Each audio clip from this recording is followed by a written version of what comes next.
Bismillahirrahmanirrahim. Assalamualaikum warahmatullahi wabarakatuh. Selamat pagi, siang, sore, ataupun malam untuk kawan-kawanku semuanya ya. Dimanapun kalian semuanya berada, semoga tetap dalam lindungan Allah Subhanahu wa Ta'ala, diberikan kesehatan, keselamatan, dan kemudahan ya untuk menjalankan segala aktivitas-aktivitasnya. Jangan lupa untuk bahagia. Nah, oke, kawan-kawan sekalian ya. Jadi hari ini saya akan membuat video tentang salah satu materi dalam mata kuliah ilmu negara, yang mana ini masih di pertemuan kedua sebetulnya, tetapi saya baru bisa membuatnya ya sekarang ya. Saya mohon maaf karena berbagai kegiatan ya yang harus saya selesaikan terlebih dahulu gitu, supaya kedepannya tidak mengganggu terlalu banyak, apalagi mengganggu kegiatan akademik dari teman-teman semuanya. Nah oke, tapi jangan khawatir, nanti untuk kedepannya akan saya tambal secara perlahan-lahan untuk materi-materi yang kurang. Nah oke, langsung saja kita masuk ke materinya.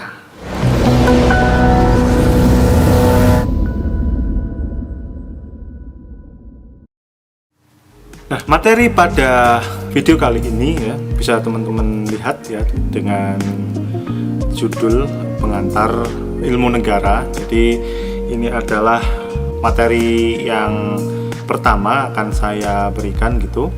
Nanti kita akan membahas peristilahan, kemudian sedikit sejarah mengenai ilmu negara, definisi ilmu negara menurut ahli, kemudian objeknya apa saja, metode penyelidikannya. Nah, seperti itu kawan-kawan. Oke, berikut adalah halaman judulnya. Kemudian kita masuk ke dalam pembahasan yang pertama, yakni terkait dengan peristilahan kawan-kawan. Peristilahan yang dipakai dalam ilmu negara yaitu ada banyak sekali macamnya ya. Yang jelas setiap negara itu pasti berbeda-beda terkait dengan penyebutan ilmu negara ya, terkait dengan istilahnya pasti juga memiliki makna yang berbeda-beda. Kita sedikit berkiblat kepada Belanda gitu, karena banyak sekali peraturan-peraturan atau hukum ya yang kita adopsi dari Belanda ya, meskipun tidak menutup kemungkinan ya ada hukum-hukum lokal ya yang tumbuh dan hidup di tengah-tengah masyarakat ya, tapi nanti pembahasannya nanti. Kemudian terkait dengan peristilahan, kita mulai dari Belanda ya. Belanda memiliki istilah Stadsler. Nah, itu istilahnya adalah istilah generalnya lah, istilah generalnya, baru kemudian Stadsler itu dibagi lagi menjadi dua ya, ada ilmu negara umum dan ilmu negara khusus. Nah, ilmu negara umum Algemeen Stadsler, kemudian ada lagi Besondere Stadsler atau ilmu negara khusus. Kemudian yang kedua, negara Jerman itu ada Staatslehre ya. Mirip-mirip sebetulnya kalau istilahnya ya, istilah ilmu negara antara Belanda dan Jerman. Kemudian Inggris, di situ istilahnya ada Theory of State, The General Theory of State, dan Political Theory. Nah, kemudian yang keempat ada Perancis, Theory d'Etat. Kemudian yang kelima di India, ya ini ada Raya Sastra, Artha Sastra, Dandaniti, dan Niti Sastra. Oke, mungkin penyebutannya saya keliru, tapi nanti coba akan kita cari bagaimana penyebutannya yang benar seperti itu. Nah, kita kembali ke awal lagi ya, di dalam peristilahan yang dipakai oleh Belanda. Di situ kan ada dua tuh. Ada dua, yang pertama adalah Algemeen Stadsler, ilmu negara umum, dan Besondere Stadsler, ilmu negara khusus. Nah, ilmu negara yang umum, Algemeen Stadsler, dia itu adalah ilmu negara yang bersifat teoritis, abstrak, dan universal. Nah, jadi dia itu mempelajari negara itu secara umum. Ya, maksudnya umum itu adalah apa yang ada di dalam sebuah negara tersebut itu pasti ada di negara yang lain. Nah, seperti itu. Nah, kayak semisal bentuk pemerintahannya, sistem pemerintahannya, nah itu apa-apa aja, macamnya apa saja. Nah, nanti pembahasannya ada di ilmu negara yang umum ini tadi. Kemudian kalau Besondere Staatsleer atau ilmu negara khusus, berarti dia sudah mengkhususkan pada suatu negara. Nah, ini salah satu contohnya adalah mata kuliah hukum tata negara. Ya, kalau di dalam materi kuliah hukum tata negara itu nanti kita akan membahas tentang struktural negara, bagaimana negara ini ditata gitu ya, sedemikian rupanya ya, terus kemudian dasar hukumnya itu seperti apa, nah, kenapa bisa diatur seperti itu. Nah itu ada di Besondere Staatsleer atau ilmu negara yang sifatnya khusus, yaitu tadi keberlakuan penataan sebuah negara, yaitu belum tentu sama di tiap negaranya, antara negara A dan negara B. Nah itu pasti ada perbedaannya. Nah, ya contohnya kayak Indonesia dengan Malaysia, Indonesia dengan Singapura, itu pasti berbeda, nggak mungkin sama ya, karena konstitusinya pun juga berbeda, atau hukum dasarnya pun juga berbeda seperti itu. Nah itu ya perbedaan antara Algemeen Staatsleer dan Besondere Staatsleer, ilmu negara yang secara umum dan ilmu negara yang secara khusus. Nah, di dalam pembahasan kita ya untuk materi kuliah dalam ilmu negara nanti, kita hanya akan membahas ilmu negara yang umum saja. Oke? Nah, untuk ilmu negara khusus nanti kita akan masuk ke dalam hukum tata negara. Nah, kayak gitu.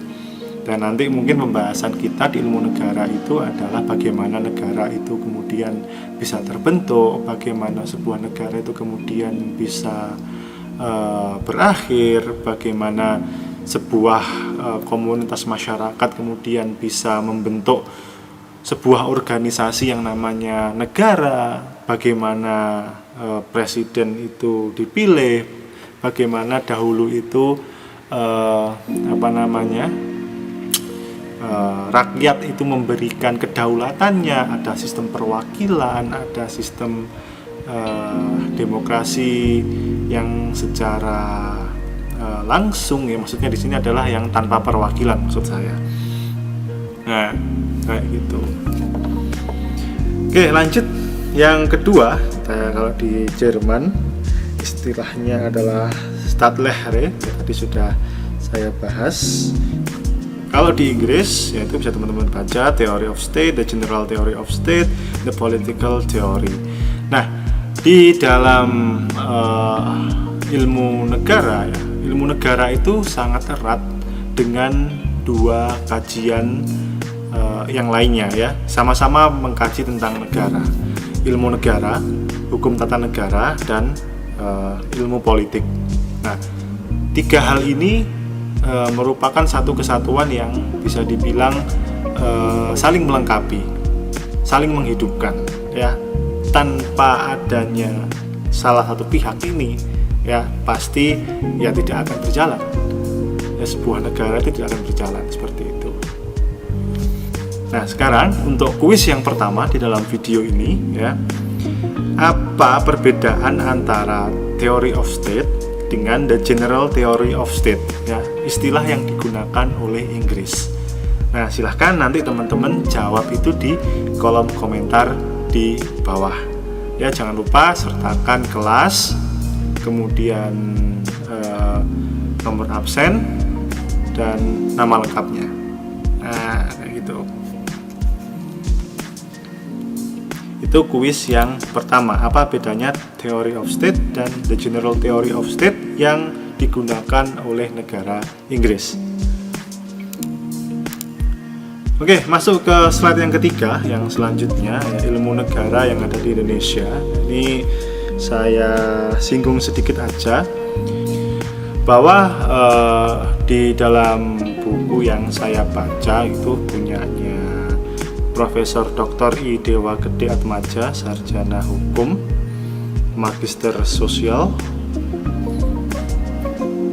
Kemudian yang judulnya Ilmu Negara, Sejarah, Konsep dan Kajian Kenegaraan, bahwa di situ beliau menuliskan perkembangan ilmu negara itu dimulai dari Universitas Gadjah Mada di Yogyakarta ya. Di situ beliau menulis bahwa istilah ilmu negara itu berasal dari istilah Staatsleer, di mana istilah tersebut berasal dari kurikulum Fakultas Hukum Universitas Leiden di Belanda sana.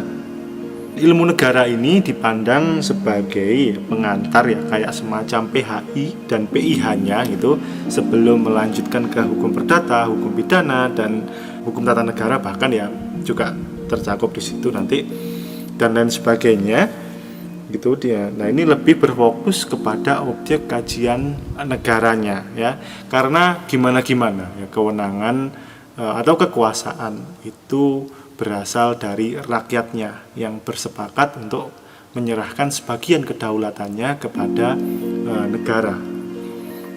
Nah, ya tidak mungkin lah tiba-tiba ada orang yang ngaku-ngaku kemudian ya saya ini penguasa wilayah gitu kan, tanpa ada kesepakatan dengan warga negaranya. Nah, entah bentuk kesepakatannya seperti apa nanti akan kita pelajari. Nah, saya lanjutkan. Istilah ilmu negara ya disebut sebagai ilmu dasar atau pengantar yang dalam bahasa Belanda disebut sebagai grondwetenschap atau basis wetenschap. Nah, oleh karenanya ilmu negara ini sebagai ilmu dasar atau sebuah pengantar, sehingga mata kuliah ini dijadikan prasyarat untuk teman-teman nanti mengambil hukum tata negara. Oleh karena itu teman-teman harus lulus mata kuliah ini. Kalau teman-teman tidak lulus, maka teman-teman tidak bisa untuk mengambil mata kuliah hukum tata negara di semester selanjutnya. Kemudian masuk ke slide yang keempat, kawan-kawan, definisi ilmu negara menurut ahli. Dan di situ saya menuliskan ada 6 ahli. Yang pertama ada George Jelinek, ilmu tentang organisasi kekuasaan dari sekelompok manusia yang telah berkediaman di wilayah tertentu. Ya, organisasi kekuasaan dari sekelompok manusia yang telah berkediaman di wilayah tertentu. Nah, dari sini pun sebetulnya unsur dari sebuah negara itu sudah tergambarkan gitu kan. Adanya organisasi kekuasaan, kemudian ada sekelompok manusia, dan kemudian ada wilayahnya. Nah, itu sudah menggambarkan unsur-unsur atau syarat-syarat sebuah negara. Paling tidak ada itunya, ada 3 hal itu. Ya, yang pertama ya tentunya ada sekelompok manusianya. Kemudian dia berkediaman di wilayah tertentunya, ada wilayahnya. Nah, terus kemudian yang ketiga itu ada organisasi kekuasaannya, ada yang memerintah. Nah, itu minimal ada 3 itu. Kemudian yang kedua, pengertian menurut Hegel, ilmu tentang organisasi kesusilaan yang muncul sebagai sintesis dari kemerdekaan individual dan universal. Nah, Hegel menjelaskan di situ organisasi kesusilaan yang muncul sebagai sintesis dari kemerdekaan individual dan universal. Nah, ini kemudian kawan-kawan ya saya jadikan kuis yang kedua. Kalau tadi kan terkait dengan peristilahan. Nah, sekarang definisi. Nah, apa yang dimaksudkan oleh Hegel ini sebagai sintesis? Ya, sintesis dari kemerdekaan individual dan universal. Oke, nanti itu dijawab di kolom komentar di bawah. Lanjut. Cronenberg, ilmu tentang organisasi yang timbul karena kehendak dari suatu golongan atau bangsanya sendiri. Ya, kalau ini berarti adanya sebuah masyarakat gitu ya yang sudah berkumpul, kemudian mereka memiliki satu tujuan yang sama ya untuk kemudian mendirikan sebuah negara. Kemudian yang keempat ada Roger F. Soltau, ilmu tentang alat atau wewenang yang mengatur atau mengendalikan persoalan bersama atas nama masyarakat. Nah, berarti ini dia perspektifnya, ada perspektif kekuasaan. Kekuasaan itu sudah muncul ya sebagai alat atau wewenang untuk mengatur dan mengendalikan persoalan bersama atas nama masyarakat. Oke, bertindak atas nama negara. Nah, contohnya adalah ketika seseorang berbuat jahat, misalkan membunuh gitu kan. Kemudian siapa yang berhak untuk mengadili gitu. Nah, di sini yang berhak mengadili adalah negara tentunya, yang dalam hal ini kalau dikontekskan ke dalam negara kita Indonesia itu adalah lembaga penegak hukum. Ada polisi, jaksa, kemudian ada hakim, ya, ada juga advokat atau pengacara, ya. Ya, mereka itu sama-sama tujuannya adalah untuk menegakkan keadilan, ya, menjaga ketertiban, menjaga hak-hak asasi manusia. Nah, baik itu korbannya maupun pelakunya, karena tidak boleh semena-mena. Oke, nah itulah salah satu tujuan pembentukan dari negara itu tadi. Yang kelima, Djoko Sutono, ilmu tentang organisasi manusia atau kumpulan manusia yang berada di bawah suatu pemerintahan yang sama. Kemudian yang keenam ada Sunarko, ilmu tentang organisasi masyarakat yang mempunyai daerah tertentu di mana kekuasaan negara berlaku sepenuhnya sebagai kedaulatan. Nah, di situ untuk Sunarko tadi dia sudah memberikan batasan di mana lembaga yang berkuasa atau dalam hal ini adalah pemerintahan, ya, atau pemerintah itu memiliki batas wilayah kekuasaan, ya, sehingga dia bisa berdaulat di dalamnya. Kalau di luar itu, ya berarti dia sudah tidak berdaulat atas kekuasaannya, sehingga batas-batas negara ini, batas-batasnya ini harus diatur dengan jelas agar tidak terjadi kekaburan. Nah, karena penting nanti ke depannya terkait dengan batas-batas negara, karena masalahnya itu sangat kompleks kalau kita berbicara tentang batas-batas wilayah gitu kan, apalagi nanti kaitannya dengan batas wilayah yang berupa perairan. Nah, tapi itu nanti masih banyak hal yang akan saya jelaskan di sini sebagai dasar atau pengantar teman-teman untuk belajar negara ke depannya. Oke, saya lanjutkan ke objek. Nah, ilmu negara, ya, tentunya adalah ilmu yang mempelajari tentang negara. Objeknya itu adalah negara. Namun, apakah ilmu yang mempelajari negara itu hanya ilmu negara? Jawabannya tidak. Nah, seperti yang saya jelaskan tadi di awal, bahwa ada 3 kajian ilmu di dalam pembahasan negara ini yang sangat berkaitan dengan erat. Tadi ada ilmu negara, hukum tata negara, dan ilmu politik, seperti itu. Nah, nanti akan saya jelaskan hubungannya itu di video yang selanjutnya. Di situ saya tulis ada ilmu negara, hukum tata negara, dan hukum administrasi negara. Nah, di dalam slide itu saya tulis, ya, ada ilmu negara, ada hukum tata negara, ada hukum administrasi negara, dan ilmu politik. Nah, nanti untuk ilmu negara itu adalah mata kuliah pengantar untuk HTN dan HAN, hukum administrasi negara. Nah, kemudian kalau kita berbicara lagi terkait dengan skup bahasan ilmu negara, ya, jadi pertanyaannya mungkin seperti ini. Kapan sesuatu itu dinamakan sebagai negara? Kapan tidak disebut sebagai negara? Apakah yang disebut negara itu, hakikatnya negara itu apa? Kemudian perbedaan antara pemerintah dan negara, atau kemudian korelasi antara pemerintah dan negara itu seperti apa? Sehingga dari pertanyaan-pertanyaan tersebut, ya, skup dari ilmu negara itu bisa kita cari sifat-sifatnya. Nah, sifatnya adalah umum, abstrak, dan universal. Umum, abstrak, dan universal menggambarkan bahwa ada beberapa hal yang ada di dalam setiap negara. Nah, ini berbeda kajiannya dengan hukum tata negara, karena ilmu negara ini sifatnya dia umum, lebih abstrak dan universal. Nah, kalau universal itu kan berarti ada di setiap negara, itu pasti ada. Oh ya, hampir lupa tadi, ya, terkait dengan kehadiran hukum administrasi negara tadi. Di dalam hukum tata negara, ya, pengertian hukum tata negara itu dibagi menjadi 2. Hukum tata negara yang memiliki arti sempit dan memiliki arti luas. Nah, kalau arti luas, hukum tata negara itu ya mencakup HTN itu sendiri dan hukum administrasi negara itu jadi satu. Tetapi kemudian kalau di dalam pengertian sempitnya, dia hanya mencakup hukum tata negara saja. Ya, tadi dibedakan antara HTN dengan HAN. Nah, oleh karena itu nanti jangan sampai bingung ya. Kadang saya hanya menyebutkan ilmu negara, hukum tata negara, dan ilmu politik. Nah, karena hukum administrasi negara itu ya bisa include di dalam pengertian dari hukum tata negara. Gambaran kasarnya, kalau HTN itu mempelajari negara dalam keadaan diam ya, dalam keadaan tidak bergerak, kalau hukum administrasi negara itu dia akan mempelajari negara dalam keadaan bergerak. Nah, bedanya diam dan bergerak itu apa? Nanti akan saya jelaskan di video yang kedua mengenai hubungan antara ilmu negara dengan ilmu-ilmu yang lainnya.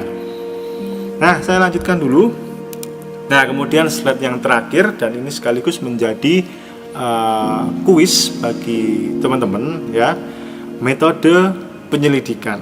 Nah, di situ ada metode induksi, metode deduksi, metode dialektis, metode filosofis, metode perbandingan, metode sejarah, metode sistematik, metode hukum, dan metode sinkretis. Nah, cara menjawabnya kawan-kawan silahkan pilih 3 dari metode penyelidikan ini. Silahkan teman-teman bebas memilih 3 metodenya, lalu kemudian jelaskan metode penyelidikannya itu seperti apa sih gitu. Metode penyelidikan di dalam ilmu negara itu seperti apa. Nah, itu silahkan nanti dituliskan di kolom komentar, dan jangan lupa di screenshot dan dikirimkan ke saya. Nah, nanti terkait dengan jawaban-jawaban dari kuis ini ya akan saya buatkan di dalam video tersendiri saja. Nah, sekian aja untuk video kali ini, nggak usah berpanjang lebar lagi, sepertinya sudah terlalu panjang videonya. Semoga apa yang saya berikan ini bisa bermanfaat untuk teman-teman semuanya. Mohon maaf bila ada salah kata. Saya akhiri. Wassalamualaikum warahmatullahi wabarakatuh.